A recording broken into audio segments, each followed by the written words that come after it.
Hey, everybody. Welcome back to the show. This podcast sounds exhausting. I'm Sarah Austin. And I'm Sweet Brown. Oh, Lord Jesus, it's a fire. Jesus Christ. I didn't grab no shoes or nothing, Jesus. I ran for my life. Get out of here, Sweet Brown. Sorry about that. Hey, it's Vanessa, Tyler. Sorry, Sweet Brown lives with me. You really love her. She got up to get herself a cold pop. Here, I'll let her tell you the story. Sweet Brown, come here. Tell her story. No. Hello. I got up to get me a cold pop. I smell smoke. Smell like someone was barbecuing. This is like the oldest meme, and you still just love it so much. Oh, Lord Jesus, it's a fire. I didn't grab no shoes or nothing. Jesus, I ran for my life. Surprisingly, this episode has nothing to do with fire. The smoke got me. Where this came from. Right in my lungs. I got bronchitis. Ain't nobody got time for that. All right, sweet. Get out of here. Thank you for your story. Thank Isn't you. she lovely. That was great. Isn't she lovely? She really is a good roommate. She'll get up and get you a cold pop anytime. She won't even grab her Oh shoes. my God, I'm done with the skit. Wait till I start doing voices and how annoyed you're going to be. And I'll deal with it. What are we doing? What are you doing? You're doing your own Forensic Files episode. Yeah, I'm going to open it up. I've been wanting, I'm sure there's lots of you that have been huge Forensic Files nerds from the beginning, like me. I think that's kind of where everything started for me as far as like true crime and stuff. Vanessa, did you watch Forensic Files growing up? Well, I watched it, but now as adults, we don't watch it like we used to. We watch it to fall asleep because for some reason his voice is soothing to us. It is a little ASMR-y. Yeah. Yeah. Yeah. I go right to sleep. Yeah, it's like it's good background noise, I suppose. Especially since I've seen like all 300 and whatever episodes. Get a life. I know. You're that meme where it's me in bed eating chips and then the Forensic File voice comes on and he's like, he left a bloody fingerprint on the doorknob, and you're like, fucking what a fucking idiot. Eating your snacks at 3 a.m. So I'm going to tell you a story that I first heard on Forensic Files. It's from the actual episode is from 2006, and it's called Concrete Alibi. Can we rename it? Maybe at the end. We'll see if we can pick Sidewalk Alibi. It's a pretty good, I mean, they always have like really punny titles to the episodes, so it's very much on brand for Forensic Files. In this episode of this podcast sounds exhausting. Quick dry cement alibi. Yeah. I remember when I first watched this episode years and years ago. I don't know, something just like stuck with me on it, and I'll think about it every once in a while when I see stuff in the news that kind of follows along the same lines, and I'll think about it and go back to it. I've watched it probably 2 or 3 times, and then I watched it again today twice. Jesus. Yeah. So, because the episodes are only like 22 minutes long. So, it's not that hard to get through them. It's not like watching a full documentary or anything. Well, my story, I did zero research. I just read the 1 paragraph Wikipedia, and then I just made up the rest, so it's interesting. Stop. So I hope you'll enjoy it. It's fan fiction. True crime fan fiction. No, I'm just kidding. Go ahead. I'm going to start the show with my little Forensic Files inspired story. Well, not a story, but an incident that happened. And then Vanessa will close it with a big, exciting family annihilator. Please do it in the Forensic Files, guys, boys. Thank you. I can't do it. I wish I could. Best attempt. No. Oh, you almost did it. I almost did it. You almost did it. No, you had a thought. You almost got me. You had a thought. Got you right in your lungs. So this is the murder of Karen Hearn Slover. On September 27th in 1996 in Decatur, Illinois. Hope I'm saying that right. Decatur? I'm like, Illinois? Yeah. What the fuck? I hope I'm saying that right. Decatur? Decatur. Decatur. Decatur. Where do you get Decatur? Where is there a D? Decatur. Decatur. I don't know. Someone tell me. It's like to uncater something. You decater it. Like you're a caterer and it's time to clean up. You would say, hey guys, decater this. No, because it's Decatur. Oh, decatur. Yeah. Okay. Anyways, a motorist is driving down the highway, kind of a deserted highway. Anyways, this bitch dies. Stop. Oh, I'm sorry. I didn't mean to call her the B word. I'm sorry. That's Anyways, fine. she dies. So he sees this car on the side of the highway. It's kind of a deserted highway, and so he pulls over to see if the motorist is okay. When he gets out of his car, he sees that the lights are on, the engine's running. There's a purse in the car. The driver's door is open, but there's nobody around. And this is again a deserted area. He kind of looks in the car. You can see it looks like a little bit disheveled. You know, the purse is kind of just thrown to the side. I would have drove right by. Not today, Jesus. Well, he somehow, gets the police. Were there cell phones in 96? Smoke signals is how he did it. You let them know. I don't know. The police get there. They check my wagon. This is an old murder purse on their horses. And there's a car. Wait, hold on. Never mind. The police are still they're underfunded. Still pulled by horses back then. Yeah, that's right. They check the purse. There's no ID inside the purse. So they run the plates, and it's registered to a man named David Swan. He's a 34-year-old resident of Decatur, Illinois, works for the newspaper. They ask him, hey, where you at? Car's on the side of the road. Guilty. He says, my girlfriend, Karen Slover, was using my car to pick up her 3-year-old son from his grandparents' house. Lock him up. But the car was found 40 miles away in the opposite direction of the grandparents' house. She had never made it there. Hear my page flipping? So now at this point, she's considered a missing person, but they don't know, is this a kidnapping? Is this a hijacking? They start to ask family and friends like, hey, could she have run away? Like, could she have just up and left? Fuck it. Pulls over. Gets out. Yeah. Like, is she over it? Did she just want to leave? And her friends are like, no, today she found out she just got her first modeling job with a company called Paris International, and they had offered her some modeling work that was going to take place out of state. She was an aspiring model. So she's hot. She's beautiful. Like, just, I don't know, they show all these pictures of her, and she just looked like such a like sweet, fun, she was only 23. You know, she's a 23-year-old mom, divorced. She's got this son. I'll get into her a little bit later. Oh, okay. I didn't know you were interested in her. I can't be now. A little late. But anyways, no, her friends are like, listen, no, she would not have just up and left. She was so excited today. She's got this modeling gig that she's been dying for, and you know, super exciting.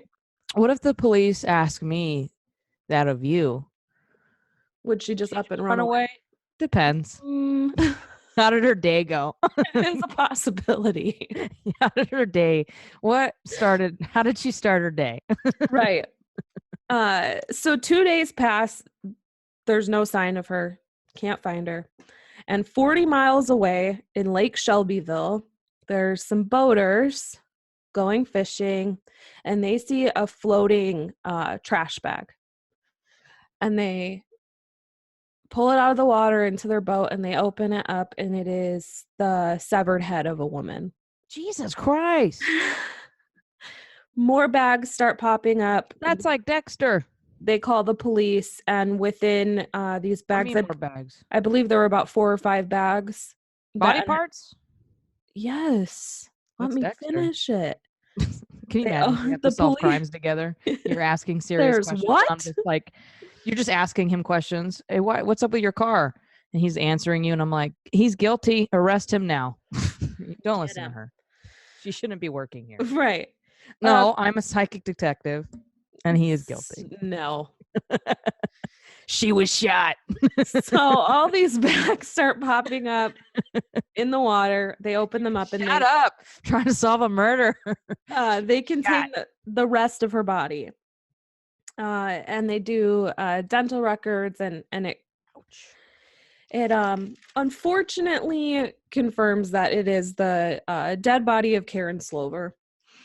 The bags were sealed with duct tape, and inside the bags, along with her body parts, were chunks of concrete and cinder. How'd they float up? Well, first, hold on. The concrete and cinder that was found in the bags, little pieces of it were also found in the driver's side floor by the pedals and stuff. You know, like where your feet go.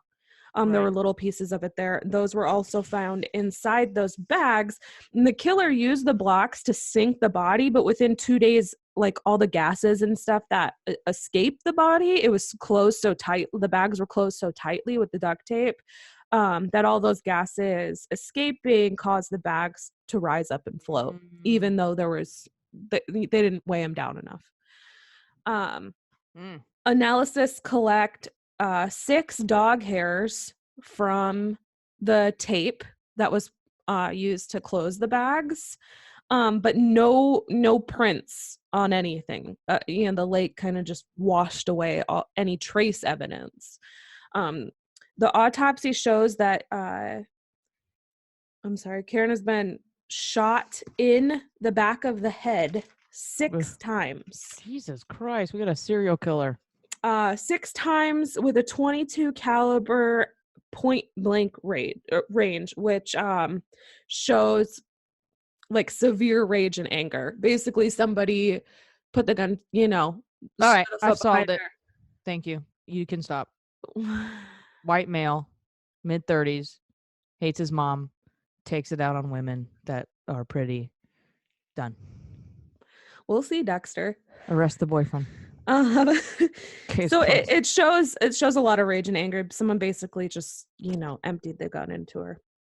The last time she had been seen was when she was leaving work. Evidence of rape? No. No evidence of rape or sexual assault. Where's the kid? He's at his grandparents' house. She never showed up. Oh, shit. Yeah. So last time she was seen, she was leaving her job at 5:00. She was advertising sales representative. But like I said, she was also an aspiring model. That's what she really wanted to do. And then the car was found about 10 p.m. So 5 p.m. to 10 p.m., that's a pretty big amount of time that they're trying to figure out when this could have happened and what exactly happened. Is it some sort of like sexual pervert? Is it a serial killer? They really have no idea. What's the boyfriend's alibi? Well, we'll start with the ex-husband. Get it? The ex-husband, his name is Michael Slover. He's the father of, their child. Several people had stated that he had battered her in the past and that they had a very volatile and abusive relationship. She also had a lot of issues with his family, her ex-in-laws, and they were who was watching her son at the time. Like she was headed to the ex-in-laws house. They were already divorced? Yeah. Wasn't him. Next. To pick them up. But Michael Slover has an alibi. He's a security guard, and on that night that she was murdered, he had actually made an arrest and had to call the police. So the police had seen him, interacted with him at the time that they think she was murdered. Solid alibi. Told you I'm psychic. So now they start looking at her current boyfriend, David Swan. And you'll remember it was his car that she had been driving. David Swan has had some run-ins with the law. They don't go too much into it, but one of his charges was impersonating law enforcement. He had spent some time in a mental health facility. And why do women go from one douche to a bigger douche? I know. They do a background check, and this is a little strange because you don't get the full story. Apparently, he had killed a deer, okay, which is perfectly fine. He was a hunter. Killed a deer. And then they say that he put it on a swimming pool. I'm guessing an above ground swimming pool with a cover on it, is what I gather. And then used a chainsaw to hack it up, like in the middle of like the neighborhood. Like, it was just really like bizarre. I don't know why you shushed me. I said 10 minutes ago, arrest him. I know, right. So, and because they don't know exactly how Karen was dismembered, this whole chainsaw hacking up in front of people, they start to kind of connect some dots, right? What's his alibi? He has kind of a shaky alibi. So he's at a friend's wedding rehearsal. And then after the wedding rehearsal is the rehearsal dinner. But friends say he was 45 minutes late for the rehearsal dinner that followed. But could he really do this whole crime in 45 minutes? Like, that's his window of time, is 45 minutes. What do you mean? What time was he expected? The only time he's not accounted for is about 45 minutes. Where was he before and after? At the wedding rehearsal and the wedding rehearsal dinner. Oh, so you're saying he went to the wedding rehearsal and was late? And disappeared for 45 minutes and then came back for the rehearsal dinner. So in that window of time, late. So in that window of time, could he, yes, do this? So they start looking at motive. And Karen was talking about wanting to move to Georgia to pursue her modeling career. Like I said, she had been offered some like out of state modeling work. And so they start to think that he could be like angry and unstable at the thought of her leaving the state, leaving. They bring in modeling. They bring in an FBI profiler, and he says that David Swan seems like a fit, like based on his past and his criminal record and kind of how he was speaking and talking to police. He could be a fit, is what this FBI profiler is saying. But they have no evidence whatsoever, so they can't even put in any type of search warrant. They have literally no evidence. So they do repeated interrogations on this guy. He denies time and time again. And these detectives are starting to think that this could be like a quote unquote perfect crime. Unless they get him to crack. Right. Does he? No, there was no mention of a lie detector test. So I don't know if maybe this is a state that doesn't do that, or if this is just a case where it wasn't. I don't know. No mention of a lie detector test. Did they consult a psychic? They did not. Nope. 6 months go by. And they say, okay, we're gonna bring this guy in and interrogate him one more time. We got to give it one more shot, right? So for over 4 hours, they interrogate him. And this guy finally remembers. Go ahead. He went to the bank during that 45 minutes. And they're like, you went to the fucking bank? How come you didn't tell us this before? They go to the bank. They pull up the records. And there's this dude in the fucking bank. Completely cleared alibi. What an asshole. He's put himself through all this shit for over 6 months, all these countless interrogations, all this stuff. And he had an alibi the whole time. He's on video. There's no way he could have done it. There's no other suspects. And so as a last resort... All right. The guy who called it in. You can't just... I'm sorry. Stop. Get him. As a last resort, they look one more time at the crime scene. They know that there had to be another car at the crime scene, because it's such a deserted stretch of highway. Right. It's not like you would just pull your car over, then like walk down to the gas station, or you know what I mean? Like there had to have been another car. Someone had to have picked her up, whatever. Like the car who found it. So they start digging around, and Michael, the ex-husband, he has a solid alibi, but you know who doesn't? His parents. I was gonna say Big Bird. Oh, his parents don't. So what? So Michael Slover Sr. Wait, wasn't the kid with the parents? Go ahead. So Michael Slover Sr., as soon as he clocks out of work at 4 p.m., no alibi. Jeanette Slover, she stays at home and watches her grandson, no alibi. Nobody's Wait, seen them, we're heard talking them, about talked mom to and anybody. dad. We're talking about Karen's ex-in-laws. Right. So Kid's her grandparents. ex-husband's parents. Right. The kid's grandparents where he was at. Yes. Waiting to be picked up. Yes. Oh, did they call in that she never came? Did they call anybody and get worried? I'm not sure. Lock them up. Don't think so. Lock them up. They start digging into Michael Slover Sr. and Jeanette Slover, and they talk to some people. Because they're pissed she's gonna take the kid. Jeanette is obsessed with her grandson. Ah. So much so that she told friends that after he was born, she actually started breastfeeding him. Yeah. Can you fucking imagine? Makes you appreciate your own mother-in-laws. Mm-hmm. She's obsessed with her grandson, and she hated Karen. Yeah. Phone records of that weekend that Karen was murdered show that Michael Slover Jr. called his parents' house 12 times. They also own a used car lot about a mile from their home with 2 dogs that guard it. The car lot is, neighbors said it's like a junk heap. It's never cleaned up. It's it's a junkyard. Full of concrete. Yeah. It's always dirty and in disrepair. But after Karen disappeared, neighbors say all of a sudden the Slovers do a total makeover on the lot. They clean it up, they cut some brush, they burn old items, they really, spruce up the place.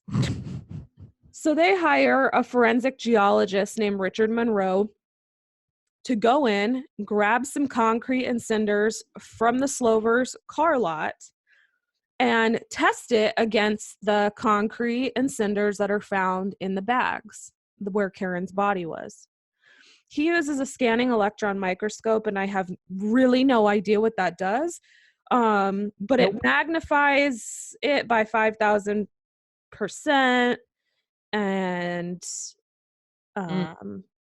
big deal. And he's able to look at the pieces, right? 5,000% bigger than their true size. And he sees that they look similar. And so then what he does is he grinds them up into a fine powder. Forensic Files says that he blasted it with x-rays. Your husband is peering at you. He's leering at you creepily. Well, no, he's playing PUBG. Nobody put it down and was leering at you. Look, he's doing it again. Look, hi. I just felt worried for you. I was like, what's he doing? Taking notes over there? Always the husband. Don't use concrete. Yeah. Check. They say he blasts the powder with x-rays, and he's able to identify the chemical makeup of the samples, and he concludes that the materials are similar enough to raise suspicion because there is such a high level of consistency between the concrete and materials that are found at the car lot and the concrete and materials that are found to sink the bags. Right. But they need the bags and the duct tape. The duct tape, all they could find from the duct tape in the bags was 6 dog hairs. Matching the 2 guard dogs. They need more, and it's been more than 2 years since the murder at this point. Shit. So they turn to the Army for help. What? Because they're really focusing in on the ex-in-laws, they're saying that the motive is that Jeanette Slover wanted sole custody of her grandson. And with Karen's new modeling opportunities, she could up and leave, and Jeanette wouldn't get to see him whenever she wanted. And she really looked at Karen as a threat. And there's no evidence in their house. They did get a search warrant for the house. There's no evidence in there. But because of the car lot similarities, they call in the Army. The Army comes in and helps these investigators move all of the topsoil from their 5,000 square foot car lot. Well, I have a question. Yeah. But it's about 30 seconds back. Mm-hmm. How do you feel about moms breastfeeding their own kids, but like to an inappropriate age? When's the cutoff? I just don't care. I really don't. What about for the kid? I just... You don't care about the kid? No. No I don't think opinion? it's a harmful thing. I mean, I think that's Surely you would cut it off at an age. I would Go ahead. personally. Okay. Well, when would you cut it off before you would say that person should be? Probably I would say well, it depends because I have seen some of those articles where the mom's breastfeeding like their 7-year-old kid, but they also just had a baby. So it's like the baby's eating, the other kid see, like she didn't just keep breastfeeding for 7 years. You know what I mean? So I mean, I That just didn't make me don't. feel any better about it. That I just I just think we harken back to the fact that breasts are looked at as just sexual objects and they're not. I'm not talking about her doing it in public. I'm just saying, Yeah, but she's literally at the end of the day, she's just feeding her kid. She's not getting sexual gratification from breastfeeding her 6-year-old. okay. I think it's strange. I wouldn't personally want to do that. In fact, if I wanted to, I get the nutritional benefit. I would pump or hand express into a cup or, and let them drink it that way. I like your idea. I would think that would be more comfortable for both mother and child. Right. Because kids have teeth and all, like all of that. So I would think that would be more comfortable. But I mean, who am I to say? I don't think that it, equates anything. So we've resolved it. Perverse. Strange? Sure. But I don't think it's cups. perverse. Yeah. Weirdos. That's what I would do. Thank you. We've solved so many problems already. Let's solve this murder. Back to this murder. So the army and the investigators, they fill 65-gallon buckets with this topsoil. And for 6 months, they have to sift through all of this debris. It's like a painstaking process. Little by little, they have to put it in these pans and sift through and see what they can find. And after 6 months, they finally find this button. And when they clean it up and look at it closer, the button says Authentic Paris Sports Club, and they're able to match that button to the jeans that Karen was wearing that night that were found on her body with a missing button. This is insane. They're also all because she was beautiful. Was she white? Yeah, they all were. Ridiculous. Amazing, but they should do that for everybody. Okay. I mean, how long did it take? 6 months to sift through all of this. Yeah, our fucking army, charged. Our military. So you would rather these 3 fucking psychopaths have not been gotten for it and raised this child? That's not what I said. I'm just saying. What else do you want them to do? I'm just saying most unsolved crimes aren't so vigorously sought after for. Anyways, they find some rodents that also match Karen's jeans, and they find a cloth-covered plastic button that goes to like shirts and blouses, and they're able to connect that because it has the same like identical weave pattern and all this blah blah blah blah, matches one of her sleeves. Then they get to the dogs. And this is actually one of the first cases that ever used animal DNA in their forensic testing. Back then, there was only about 3 or 4 labs in the entire country that did animal DNA testing. Now, you can literally order a kit online, swab your dog's cheek for like $80 and send it in. What are you going to learn? And almost like all vet clinics, you learn like what kind of dog it is and yeah, you can like figure out what your dog is for mutts and stuff like that. There's a DNA match between the hair, the 6 pieces of hair that were found on the duct tape and the Slover dogs. So Jeanette and Michael Slover Sr. and Michael Slover Jr. are charged with first-degree murder. Damn. They say that Michael Slover Jr. aided his parents in the planning and commission of the murder. And so this is how prosecutors say it happened based on forensic evidence. Karen shows up to the car lot to pick up her son as scheduled. When she turns her back to walk into the garage, Jeanette pulls out a gun and shoots her in the back of the head 6 times. Jesus. They then dismember her body and load it into trash bags and fill those bags with concrete and cinders. During all of this, the dismemberment and putting her into the bags, some of those buttons and rivets get scattered into the dirt and the debris, and some of the dog hair sticks to the duct tape that they use to seal the bags. They then drive to Lake Shelbyville and dump Karen's body into the lake, presuming that it would sink and stay there. And then they abandon her car along a deserted highway, leaving behind debris on the driver's side floor. They just brought the kid along or what? They don't really say. It's highly suspected that the child drove with them. How old is this kid? 3. Ugh. Forensic as evidence links it all together. They say that Michael Jr. was working at the time of the murder, so that alibi was true, but he knew about the murder, he helped plan it, and he helped clean up the crime scene, making him actively involved in the murder and the cover-up. Right. On May 18th of 2002, all 3 of the Slovers are convicted of first-degree murder and sentenced to 60 years in prison. Karen Hearn Slover was a 23-year-old mother of 3, doing her best. Wait, she had 3 kids? No, a mother of 3-year-old. Sorry. She was a 23-year-old. She was the mother of a 3-year-old little boy who she loved dearly, and she did everything for.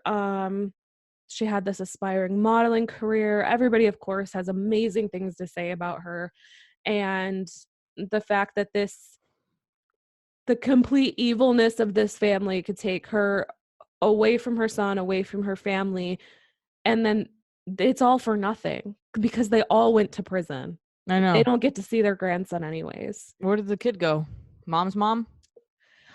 So that was a little bit interesting. I did some digging on that, and because they don't say in forensic files what happened. So right after all of this goes down, and this podcast sounds exhausting. Exclusive. No, I mean it wasn't that hard to find. I just okay, go ahead. Sarah Googled read some articles and stuff, figured it out. So he ended up being adopted by Karen's ex-sister-in-law. So the daughter of the people that killed her, that's where her son went. For a year, until prosecutors were able to take her to court and saying that they had suspicions that she also knew about the murder, that it was going to happen, and that she could have prevented it and chose not to. She ended up losing custody in 2003, and Karen's parents got custody of him. Oh, thank God. And raised him. And he's now in his 20s, and I hope he's doing really well. I have no idea. And that was Concrete Alibi, the murder of Karen Hearn Slover. Dun, dun, dun. Dun, dun, dun. I got you. See, that's why it's a good one, because you're in the beginning, you're like, oh man, it's that fucking weird boyfriend. I'll go back to my quote. She was shot. She was shot. Thank you. Mm-hmm. I'm psychic. I will help solve your crimes. Just let me know. Whoever called it in. It only took like 4 different answers for you to get there. You put 4 different people to death first. See? Before you got. The rest of them all until I figure it out. Mm-hmm. All right. You want to do mine? Yep. Sarah's like, what are you doing yours on? And then I say something random. And then she talks to me about it. And I'm like, yeah, I'm not doing that anymore. And then she's like, well, what are you doing? I'm like, I'm doing the list murders. And she's like, Jesus Christ. Yeah. I didn't know it was a big one. Well, and it kind of fit in with mine because I don't think that they're not considered family annihilators, but it's still a family murder plot. And instead of a twist ending, it has a very ironic one. Mm-hmm. And I like that. Like, have you ever seen The Mist, the movie, how it ends? Yeah. Like that, a big old punch in the gut. Yeah. So a big old fuck you. Yep. I shall begin. John List, let's go.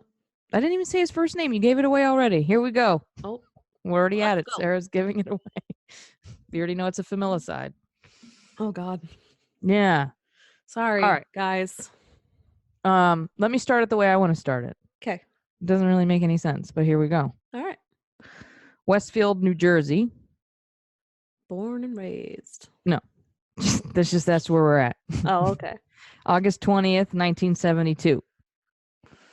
Police and fire respond to a house fire. And it's this big fucking mansion house. Like a plantation, probably. Or it used to be. God, I hope it's not. Plantation style house. Sure. Just a huge house. All right. And the house was a famous house there because it is where a family was massacred. And at the time, so we're August 20th, 1972, that was a year before. The fire was an arson. It's unsolved to this day. Well, I don't think anyone occupied it at the time. yeah, it was empty. Right. So I just randomly started there. Thank you. Okay. It's a 19-room mansion. 19 fucking rooms. Damn. It's like the board game Clue? Mm-hmm. It has all of those rooms. Yeah. Library, ballroom, kitchen, observatory, etc. The household at the time, the murders now we're talking about, was led by John List, an accountant. There lived his Lutheran family. Lutheran is just like a strict, slightly fucked up version of Christianity. Okay. So it's John List, his wife, 3 children, and John's elderly mother. Okay. They lived in the home for 6 years. And in November, so a year before this fire. Oh God, I remember the ending. All right, everybody calm down. Oh my God, you're right. Sarah's- It's a great twist of irony. Okay. Yeah. Keep going. Sarah's about to ruin it already for us. I'm not gonna ruin it. Go ahead. I'm not. All right. She means she's not listening to me, by the way. She's just thinking in her damn head. All right, a year before the fire, November 1971, letters arrive at the children's school explaining that the children, the oldest, 16-year-old Patricia, the middle, 15-year-old John, and the youngest, 13-year-old Frederick, would be going out of town for a few weeks to care for a sick relative. Red flag. What? Not in the 70s? From an astute, rich white people? Call? Huh? You could make a phone call. You send in. Sure, you could, but he would. John would answer and say, "Yeah," because he wrote the letters. No, I'm saying he couldn't have called the school. I don't. All right. 1970s. Yeah, that's true. Okay. Yeah. Yeah, and rich parents are allowed to take their kids out of school whenever the fuck they want. Right. All right. Are you okay now? Yep. All right. So these letters go out. Nobody makes a fuss about it because Sara doesn't work there. Mm-hmm. And for weeks, the home appeared, vacant, except that all the lights in the inside were on, all of them. Mm-hmm. But presumably the entire time the family was away helping the sick family member. But finally, after a month, the lights start going out one by one in the house. They're burning out. Right. Suspicious, the police decide to check on the home. Now, the police had to justify this. So their justification was they didn't know if the live-in elderly mother went with the family to aid the ailing sick person. Okay. Couldn't get anyone to respond, so they decided to break in to check on the elderly mother's well-being. Right. The police detectives who were doing this were just the police officers. They're not detectives yet. They said when they got in the home, it was dark because the lights had all burned out. Mm-hmm. There was classical music playing throughout the house, so it's literally like a horror movie. They're in the kitchen with their little flashlights, and they notice blood on the floor. Yeah. Yes. So just like the game of Clue, they follow the blood trail to the damn ballroom. Yeah. And okay. What do they find? Jesus Christ. I'm getting into it. Everybody calm down. Okay. This is how I am watching Forensic Files. Yes. Yes.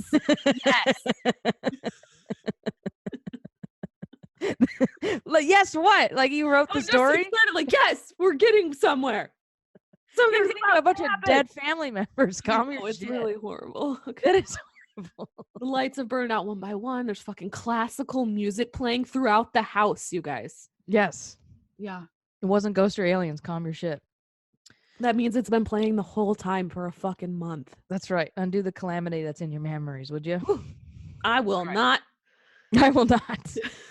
They go into the ballroom and they discover several bodies in sleeping bags. 4 of them. Remember, it's 3 kids, mom, husband, elderly mom. Mm-hmm. They discover 4 bodies in sleeping bags with their faces covered. So faces covered, we know, Means is it's when remorse, yes. right? Some sort of remorse, or you knew the victim. Yeah. You cared for him. Yeah. Even. You don't want to see their face after. Correct.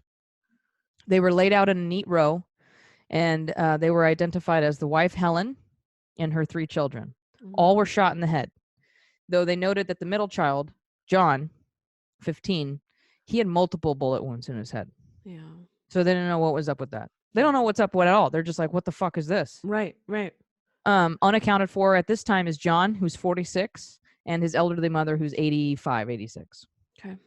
So they search the home. 45 fucking minutes later, because this is a 19 mansion. Right. They go to the 3rd-story apartment space, mm-hmm. and they find John's elderly mother, Alma, 86, dead with a gunshot wound to the head. Back of the head, fell forward on her knees like she was walking away from the perpetrator. Yeah. No John. That's the husband, the accountant husband.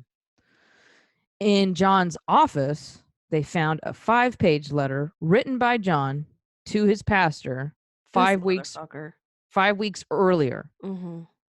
Right? Oh, and I forgot, when they're in the home and the classical music's playing, ice cold in the house. Oh, yeah. He turned the air conditioning all the way down. I just wanted you to know it was ice cold. Oh. Not who did it. Somebody did. Right. I'm using my bias and assuming it was a man. No, you're using your knowledge of this and remembering as I tell it and getting excited about your memories. I'm so excited for the end. All right. Because it's not good, but it's just... It's a son of a bitch, isn't it? Yep. All right. It's a good one. So he wrote a 5-page letter to his pastor, and it's dated 5 weeks when the cops find it, 5 weeks ago in the past, right? So they're like, damn, how long has this been going on? Like, these people in this house dead. Yeah. In the letter, he takes responsibility for the murders. He said he killed them due to their financial issues, stating that he didn't want to commit the sin of living on welfare, and at least his family was in heaven. So he believed living in poverty was a sin. Did he mention that he was just too much of a pussy to go out with them, or what was that justification? I'll get into why he's alive. Okay. I just want to add, if you're going to kill your whole fucking family because of financial issues, fuck you. You better die too. Yeah. Why do they have to die so that they don't have to be on welfare? Fuck off. I have the whole story. I got it for you. All right, let's go. I didn't watch a 22-minute Forensic Files. I went deep. Mm-hmm. That's what she said. Leading up to the murders. Yeah. Thank you. John's psychiatrist, and I'll elaborate more on him later. Just let me talk. Yeah. John's psychiatrist speculates that the murders led from a series of disappointing events that disappointing John, disappointing to him. Right. Starting with his wife. He married her 3 months after meeting her. She was 25 at the time. Mm-hmm. The psychiatrist believes that John felt forced into his marriage with Helen because she lied that she was pregnant. Wow. Right. John did tried to make the best of his marriage, though. Uh-huh. He also knows that John was unable to express his feelings. So we have another repressed male. Yeah. A repressed male raised to suck it up, if you will, and bury his feelings. Right? Okay. Very strict Lutheran family. Yeah, that's who brought him up, right? And remember, his mom lives with them. And she's a pretty domineering figure, if I remember. Right. In the beginning of the marriage and family, John was let go from several jobs due to his personality. So he just was weird, basically. Yeah. Know what I mean? Yeah. Because it wasn't right away.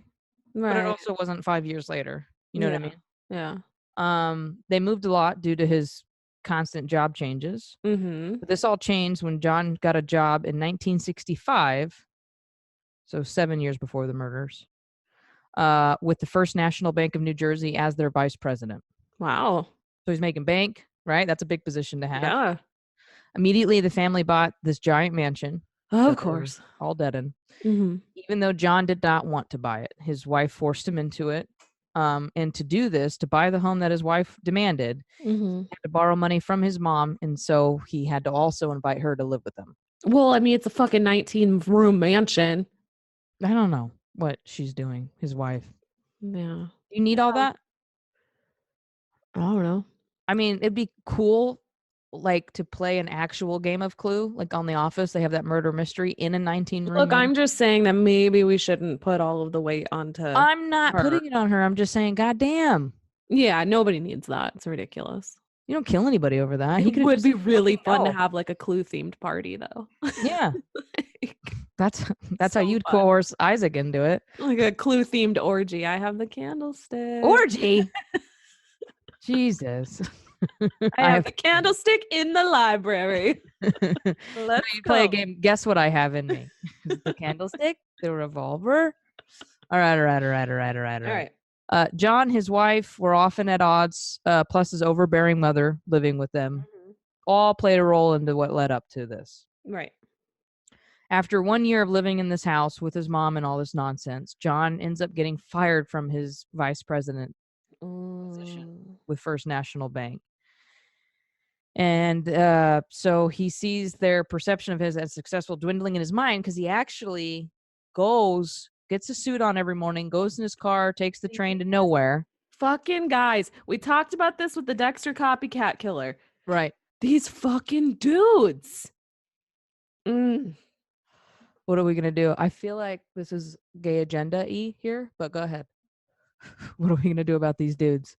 Just the audacity of getting up and putting a fucking suit on and pretending you're going to work every day blows my mind. My brother did that. Oh my God, it makes me crazy. Yeah, my brother did that. That is, I don't know what that's called. It's part of some horrible personality trait. Yeah. Some piece of shit. That's what's called POS disorder. Right. And so he's obviously trying to hide these failures from his family. He did get some odd jobs here and there, but shit, over 5 years, going he from does job this to for job. 5 years. For 5 years, he does this. They think he's working at the bank. Yeah, 1965, 1966, he loses it. 71 is around the time the murders happen. So we're getting closer. But yeah, over 5 years, he goes from job to job because they had a lot of credit. They had a lot of cash. But the family is under the assumption that he's going to work at the bank every day. Right. And still making money to support them every day. Right. How do you keep that up for so I have no long? idea. In the 60s or 70s, it must have been easier, I guess. I don't know. Yeah, it's not like you can look at someone's Snapchat location back then. So Right. So over 5 years, though, they get seriously into debt. Right. You know what I mean? And so over 5 years, they slowly go into debt, and bankruptcy becomes like John's only option. And welfare, because he's got a big family to take care of. And he does admit that his first thought was about suicide. So his first thought was for suicide. But being the devout Lutheran that he is, he believed that if he committed suicide, he'd go straight to hell. So he refused to do that. So to John and his religion, living in poverty is also a sin. So John decides in his head, So John decides in his head his best option was to kill his family and to send them to heaven, because they would go to heaven. Even though he's, even though he's a piece of shit. They'd go to heaven, so they wouldn't be damned to hell due to his inability to support them and keep them out of poverty. The psychiatrist thinks that he developed obsessive compulsive behavior because he suppresses his problems and instead of works them out, turns them into cold. John turns himself into a cold, calculated asshole. This is all like detachment stuff now. Yeah. And that whole thing. Yeah. Okay. Yeah. So he'll obsess over things until he can resolve them. On November 9th, 1971, John prepared to murder his entire family. On the day he knew he would kill them. So the day comes. He's gonna do it. He goes downstairs and joins his kids for breakfast, acts totally normal as usual. After the children go to school, he went to the garage to get the guns ready. He didn't have a lot of guns. He had 2 guns. He had a handgun that belonged to his father and a revolver that he kept from his time serving in World War II. Okay. while the children are still at school, when his wife Helen comes down for her morning coffee in the kitchen, he shares a few words with her, acts like he's leaving the room, comes back in the room, sneaks in the room behind her, so she's not expecting it. Yeah. Shoots her in the back of the head. Mm. She's dead in the kitchen. Yep. Then he went to his mother's third floor apartment, walks in, and his mom's just starting to eat breakfast. He said they shared a kiss. She asked about the gunshot noise. She was hard of hearing, so she didn't know what she heard. Yeah. John plays it off. She turns away from John, and he shoots her in the back of the head. He's a lovely guy, isn't he? Yeah. It just gets worse from here. So. I know.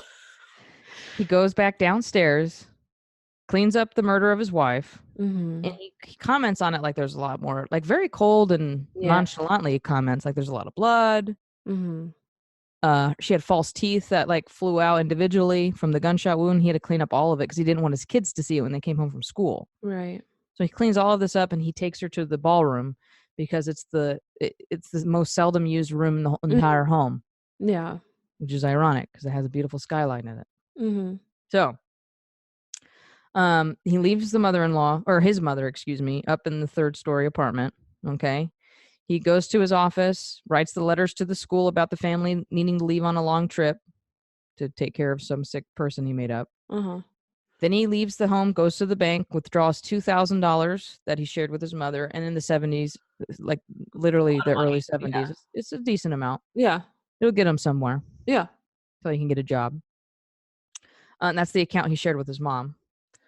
Then he goes to the post office where he drops off the letters to the school, mails it out to the school, and he stops any mail from coming to the home. Says we're going to be away for a while. Because if all that mail piled up, people would notice quicker. Right. Then he comes back home, makes a goddamn sandwich for lunch. This fucking guy. I know. Waits for the children to come home from school. Now, these kids don't all come home together. Right. First one home was the daughter, Patricia. She's the oldest. She came into the kitchen. John snuck up on Patricia, shoots her in the back of the head, takes her to the ballroom where the mother is. Then the youngest comes home, Frederick. He's 13. Same thing with him. Sneaks up on him, shoots him in the back of the head, takes him to the ballroom. Instead of waiting for his middle child, he went and actually watched him play his soccer game. Watched the kid play the soccer game. This is John. I hate him. Drives John home. To the home, drives him home. Yeah. John gets home. I think the youngest is in the kitchen or something like that. But basically, as soon as the kid turns away, John shoots him, and his dad shoots him in the back of the head. But John Sr. says, the kid either didn't die or had some kind of compulsive reaction, like started compulsing in a way, and that's why he shot him several more times. He just unloaded the rest of it into him. 10 total. Shot him 10 times in the head, back of the head. Oh my God. Takes this kid to the ballroom. Once they're all in the ballroom, excluding the mother who just stays in her apartment. I think he said she was too heavy. I didn't get any elaboration on that. Yeah, I think from what I read about it, he was going to try to move her, but because she was on the third floor, she was a little bit heavier. He's a big fucking pussy. He couldn't carry her down. So Right. Okay. So he has them all in the ballroom now. Now they're all dead. Yeah. And they talk to John. Not today or anything. You know, I'll get into how they talk to him, but they talk to him, and he describes in that moment his feelings. The psychiatrist asks him, "How did you feel?" And his words are relief and relaxed. Yeah. That is done. He sat down in the kitchen after all this and had another meal, dinner. After dinner, he cleans up the kitchen and goes upstairs and goes to bed and sleeps. This fucking guy. I know. Now we're on to the next day, the next morning. John wakes up, decides to turn the AC down to 50 degrees to slow decomposition on the bodies. He then turns on all the lights in the house and turned on his favorite classical music station. He says his idea there was an intruder wouldn't come into the home if they thought and discover everything because the lights are on and music's playing, etc. Yeah. Well, it also gives him some more time if right, people in the neighborhood kind of think things are going as usual. Right. He Bail's knows not that. piling up. School Sure. isn't expecting the kids, you know. Right. He knows they're going to be found eventually. Yeah. Because he writes a 5-page letter to his pastor and explaining himself. He says, my pastor deserves an explanation because we were a member of his church. Yeah. You know what I mean? Yeah. A month later, they find the letter. Remember, this is when the cops notice the lights going out, Mm-hmm. right? And they come and discover the bodies and all that. Yeah. At this time, this is about 5 weeks later, John's 2,000 miles away, unbeknownst to the cops, Yep. in Denver, Colorado, living in a motel. John says he was there because he wanted to see the mountains and relax because he was recently under a lot of strain. Yeah, no shit. Okay. Yeah. Yeah. Fucking Christ. John changes his name to Robert P. Clark and gets a job as a cook at another hotel. He will resume this identity for just under 20 years. He will be Robert P. Clark. He even went 20 fucking years. just under 20 years. Yeah. And during this time, he goes, and they know it's him. They have a confession. They just can't find the guy. Right. Yeah. Yeah. They look for him. Yeah. They just can't find him. He even ventures back into his old career as an accountant. And he meets a woman named Dolores. Meets her at a church function and marries her. Wonderful. Mm-hmm. So John's living his cush new life. Oh, yeah, because doesn't he get kind of big into church, too? He's always been into church. Yeah, but like he finds this new church. He gets real involved in it. Well, he always was. He met her at a church function. He murdered his whole family and then still continues to try and like. Right, because he thinks he can get forgiveness. Yeah. Yeah, and join his family in heaven. Yeah. Yeah. So he's enjoying his cush new life. And who do you think is going to come and ruin all of this for him? Well, I mean, a whole bunch of people do. Right. But the most famous of them is John Walsh. God damn. Yeah, John Walsh. John Walsh lost his boy.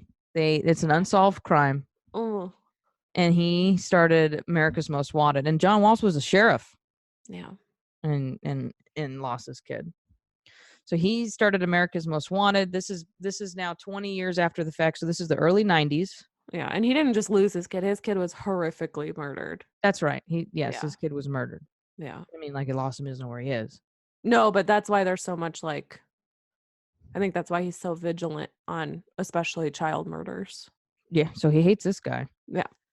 So it's the early 90s. America's Most Wanted is hella popular. It is fucking lit. It is lit. As the kids say now. Yes. It is fucking lit.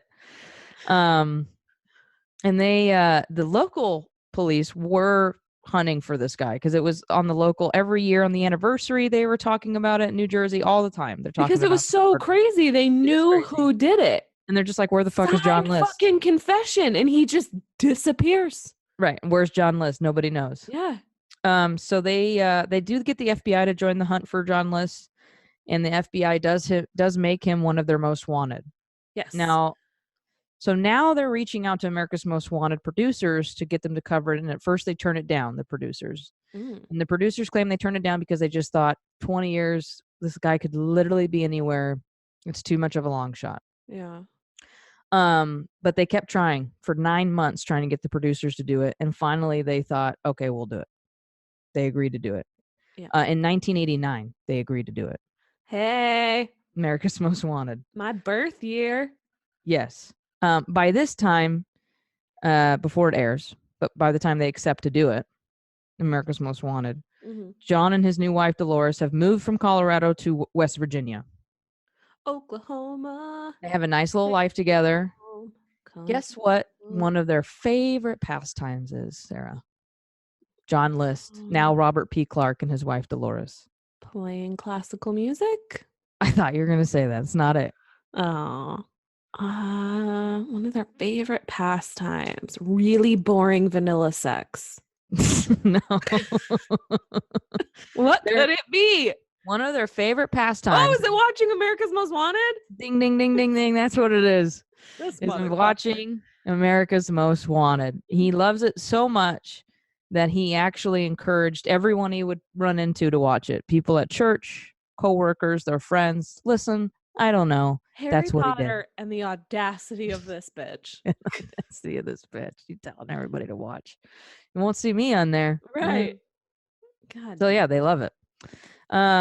America's Most Wanted decides, it's been 20 years, whatever. They got to hire an artist to sculpt the head it's so good. of how John List looks now. Now, in 1990 or 89 or whatever, they didn't have the technology they have now to do it, the computer rendition. You They literally had to do art.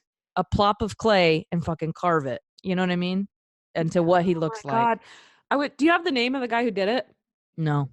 Oh, I'm sure I'll let you keep going. This part gets me really excited. It's just this clay bust that he makes of him. Yeah. We'll post it on our Instagram. It is fucking incredible. And you can watch like different shows and docus and stuff where they interview this guy, and he talks about how he took pictures of the guy as a kid, any pictures he could find of John List, and he looked at pictures of John List's parents and John List's children and his siblings, and really studied how he thought this man, because we're talking over 20 years, he changed a lot in 20 fucking years. Mm-hmm. And you're on the run. Yeah. He really studied what he thought this guy would look like, and based on medical history, presumed that John List would be wearing prescription lenses, and he fucking picks. He nails it down to the fucking glasses. The frames. Yeah. This is such a good one. Yeah, it is a good one. They get him. Even John said, John List, the murderer, watching himself, by the way, he catches the end of it. Well, hold on. They get a bunch of calls. Mm-hmm. Their hottest call or tip from America's Most Wanted airing of this episode comes from Colorado. And it turns out to be a previous neighbor of John. Yep. Dolores, who thinks her husband is Robert P. Clark. Mm-hmm. She says, I know this guy John List is Bob Clark, and he recently moved to West Virginia with his wife, Dolores. So John says about this episode, he caught the end of it, and guess at the end is when they show this clay head of him. Yeah. And John says, I can't believe how accurate they were. I didn't know they had technology like that. You know what I mean? It's not technology. It's literally fucking art. This guy is just a genius. Incredible. Yeah, exactly. Recreation and age progression. It was, I mean, down to like certain moles and how his neck would end up, as he got older, kind of the sagging neck, and where his ears would kind of fall, and what kind of hairstyle he would wear. And I mean, it was just brilliant. Really, honestly. It worked. The feds end up showing up at his door in West Virginia, but he's at work. Dolores answers the door. She's in total denial about the whole thing. So her thinking she's helping to prove them wrong, the feds, she leads them right to John at his job. When they find John under the identity of Robert, or Bob, as he went by, Bob P. Clark, he denies being John List, and he volunteers his fingerprints. Again, the audacity. Yeah. The balls on this motherfucker. I know. They're immediately come back as 100% match. Yeah. That same day, he's placed under arrest.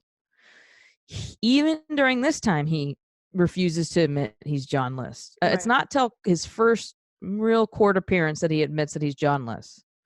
And the evidence over 20 years was surprisingly well kept because, like I said, this local police were pissed about it. Yeah. So they kept it pretty well. Fucking have you, and they just can't find you. Mm-hmm. Yeah. Right. So first on June 29th, 1989, they had to extradite John from West Virginia to New Jersey to face his murder charges. Yeah. Mama. One of the first interviewers to interview him was that psychiatrist I was telling you about. Mm-hmm. March. I don't like. March 1990. March something in 1990 is when the interview takes place with him and the psychiatrist for 4 hours. They wanted a psychiatrist to talk to him because they just wanted to know, can we fucking send this guy to prison? Mm-hmm. You know what I mean? Or is he going to get off on some bullshit? Right. And through this interview, the psychiatrist said John really only had not one, but he had many regrets, but they were all superficial regrets. Yeah. So something along the lines of John saying, something had to happen, and it was unfortunate that it did. That's it. That's right. Yeah. Yeah. But he says no major illnesses and no major psychiatric issues to mitigate his crimes. To mitigate his crimes, meaning he was mentally competent to stand trial. and he had intentions to do this, and Yeah. he didn't have any psychiatric disorders, even though the psychiatrist says he's got obsessive compulsive disorder, personality disorders.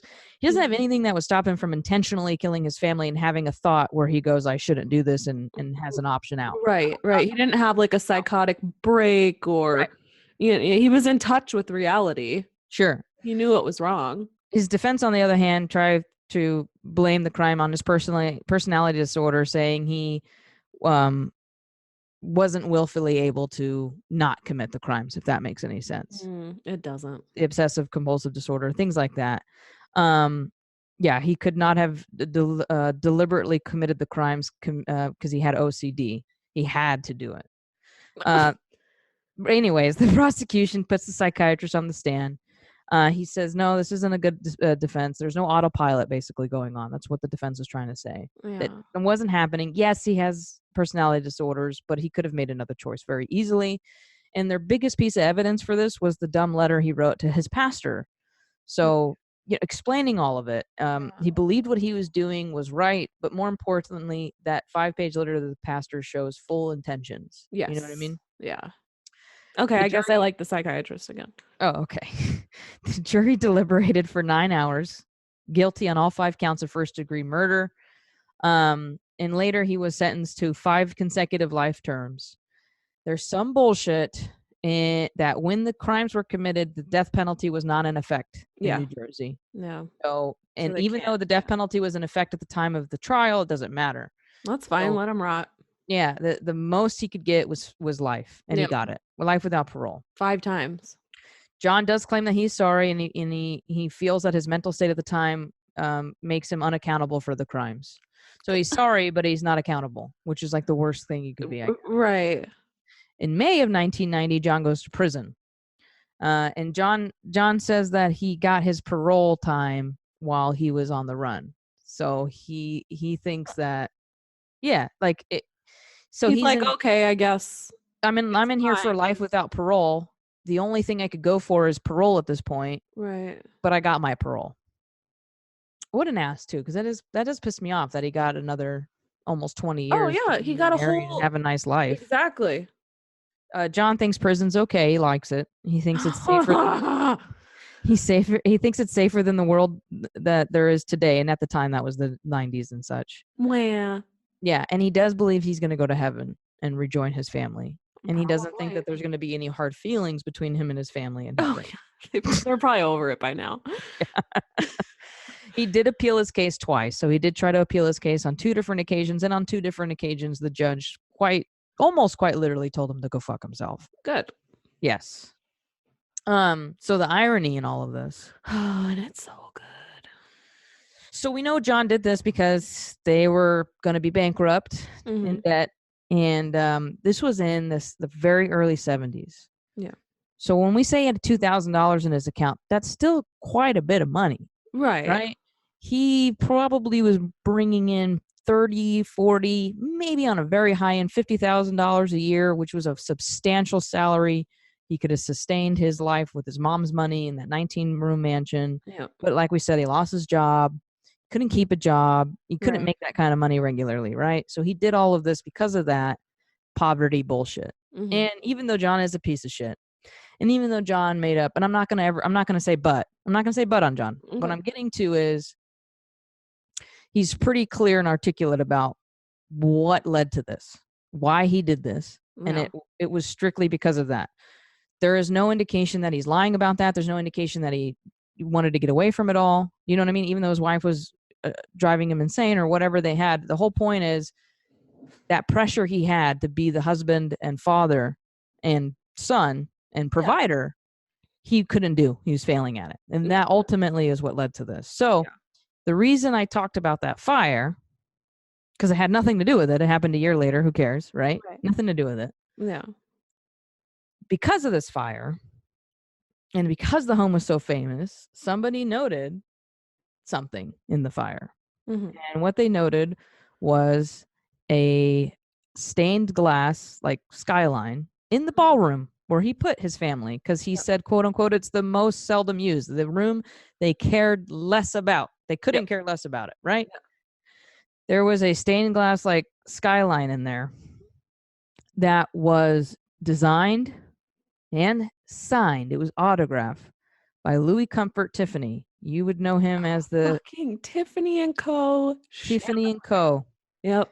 And it was worth at the time that he committed the murders well over $100,000. That is the equivalent to well over $700,000. So what we know as $700,000 today, Yeah. John had in his ballroom that he could have This. sold and settled all his debt and been Oh. plenty rich. I wish they would have. He's dead now. Oh. But I wish that they would have. I wish they would have asked him. Videotaped him hearing that. Yeah, like talking to him about that and seeing what he had to say. But he's so cold and distant. He'd just be like, "Oh well, didn't know at the time." So Hey, not you much dumb motherfucker. But what a painful, ending. It is literally like a movie. Like the one thing that could have saved you the whole time is Was what there. you place your murdered family under. Literally. It's right there. The whole time. Yeah. He would have been damn near the equivalent to a millionaire here. So. God. That's such a good one. Isn't that a pain in the ass? It's not like, it sounds so morbid. Like, it's a punch in the gut. Yeah. Makes you uncomfortable. He died in March of 2008. I'm pretty sure it was natural God damn, he lived that fucking long? Yeah, he's an old bastard. Oh my God. He did a few interviews from prison. He's still cold and distant. And yeah. I watched his interview and he was describing how he murdered them, how he snuck up on them. Yeah. How it was important that he shoot them in the back of the head. So number one, they didn't expect it. And number two, they would die instantly and not have any suffering. And I'm going to try and quote him here. Okay. And reenact how he says this. He says, "How compassionate, right?" Haha. And he laughs.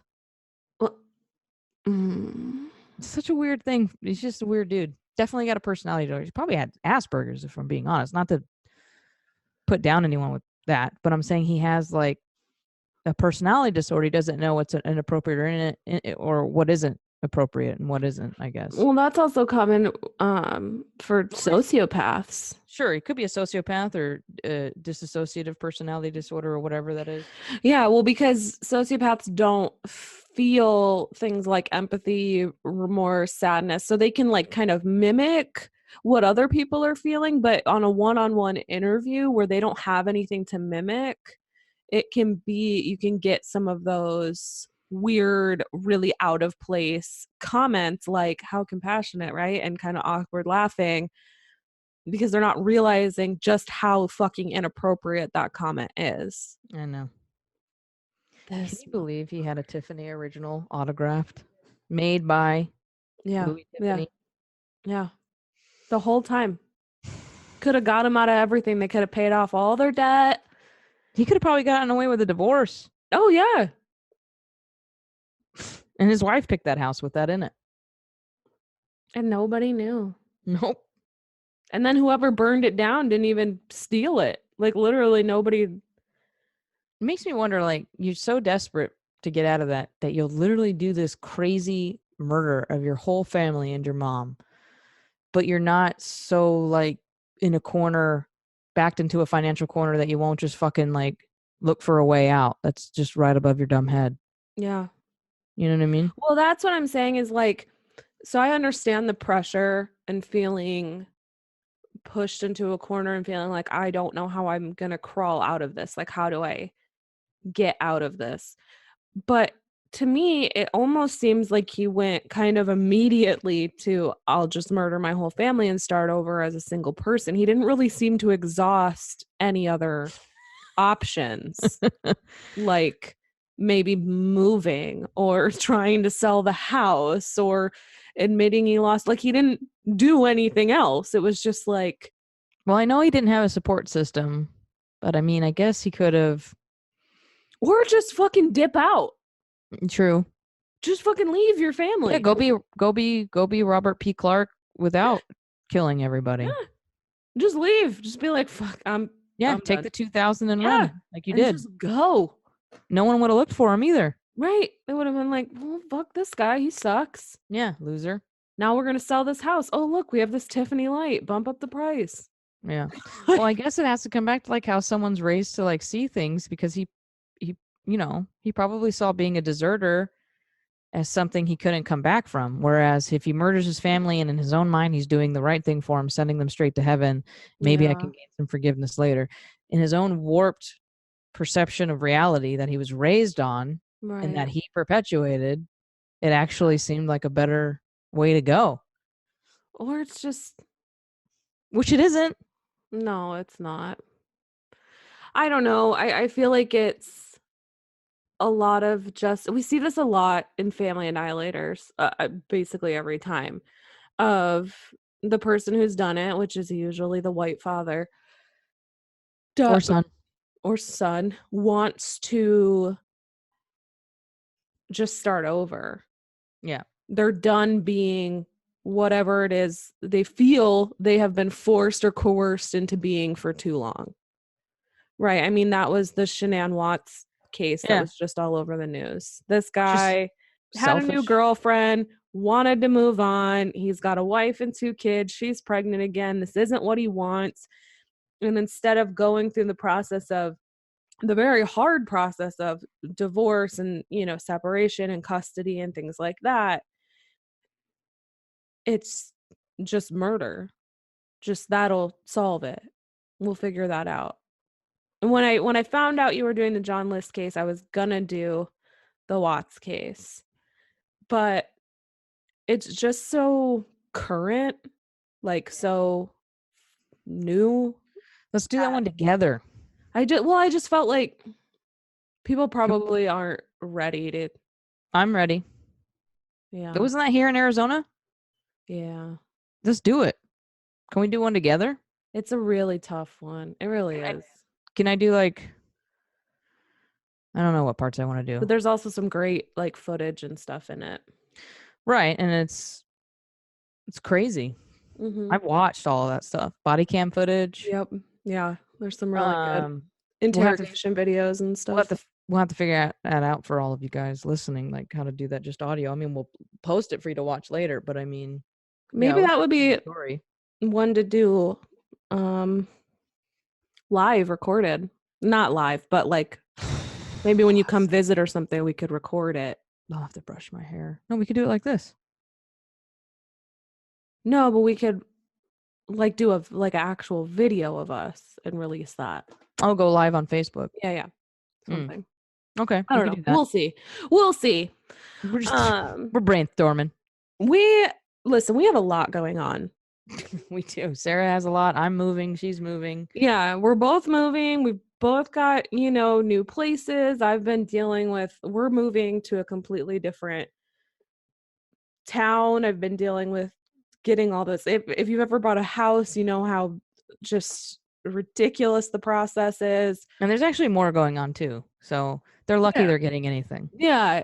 So it's like, I was just thinking today, because we're recording right now on a Saturday, which we usually record on Thursdays, but we had too much shit going on during the week. So I'm recording this on Saturday. I realized about 2 hours ago that I never put up my Instagram post with the reference photos from Monday's episode. We're not trying to slack. Oops. Hopefully in the next month or two, once we, remember Reno 911? And the girl in the drive-thru is telling them how a guy flashed her and then took the food and then penis food. Right? Remember that? Yeah. And it's Weigel and Clementine. Yeah. And they're like, "Well, are you guys gonna get him? Like, you guys are gonna catch him, right? You're gonna get him, right?" And then Clementine's, "Well, what we'll tell you is," and then Trudy's like, "We'll tell you that we'll try our best." Yeah. Like, say that. And then Clementine goes, "We'll try our best." So what we'll tell you is we'll try our best. Right. And we are. And we do love doing this podcast. It is like I said, we've been so busy that we really haven't even been able to we don't talk as much as we used to. So it is nice to have once a week where we can kind of sit face to face, talk, even though we're doing this and it's usually about horrible, sad things. We still get to see always each other. about. Yeah. These horrible, sad things are an escape for Sarah and I from our Right. horrible, sad life things. Right. So we do love doing this, and we're and we have been putting out content and all of that, but I'm sorry when I forget to do the Instagram post. That's on me. So I'll You're catch up fine. on it, and I'll make sure the reference photos for this with that awesome bust sculpt that they made, and the chandelier and all that. We'll put all that up on there. Um you can find us at all the things you can find us at Thanks. that you already know about. And we'll see you on the next one. I'm gonna go get me a cold pop. Bye.